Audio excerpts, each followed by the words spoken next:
Hello guys, welcome to our cooking recipes channel. ఈరోజు మనం corn వడలు చేసుకుంటున్నాం. So let's get in to the video. Corn వడలు sweet కార్న్తో చేయొచ్చు, నార్మల్ కార్న్తో చేయొచ్చు. స్వీట్ కార్న్తో చేస్తే కట్టమిట్ట ఫ్లేవర్ ఉంటుంది, నార్మల్ కార్న్తో చేస్తే స్పైసీగా ఉంటుంది. మేమైతే స్వీట్ కార్న్తో చేసాము, మాకు నార్మల్ కార్న్ దొరకలేదు. ఫస్ట్ కార్న్ని ఒలిచి పెట్టుకోవాలి. సెకండ్ కార్న్ని మిక్సీ పట్టాలి. మిక్సీ పట్టేటప్పుడు కొంచెం పచ్చిమిర్చి ఇంకా సాల్ట్ వేసి మిక్సీ పట్టండి. అదంతా ఒకటే బౌల్లో వేసుకొని మంచిగా మిక్స్ చేయండి, సో దట్ అన్ని ఫ్లేవర్స్ ఈక్వల్గా కలుస్తాయి. నెక్స్ట్ ఇంకొక బౌల్ తీసుకొని బియ్యం పిండి, అల్లం వెల్లుల్లి పేస్ట్, మనం మిక్సీ పట్టుకున్న కార్న్ని యాడ్ చేసుకొని మంచిగా మిక్స్ చేయాలి.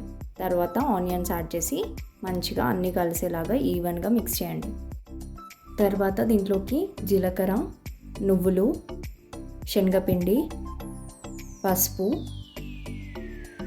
యాడ్ చేసి మంచిగా మిక్స్ చేయండి. దాని తర్వాత లాస్ట్కి కొత్తిమీర కూడా యాడ్ చేసి అన్ని ఫ్లేవర్స్ ఈవెన్గా కలిసేలాగా మంచిగా మిక్స్ చేసుకోవాలి.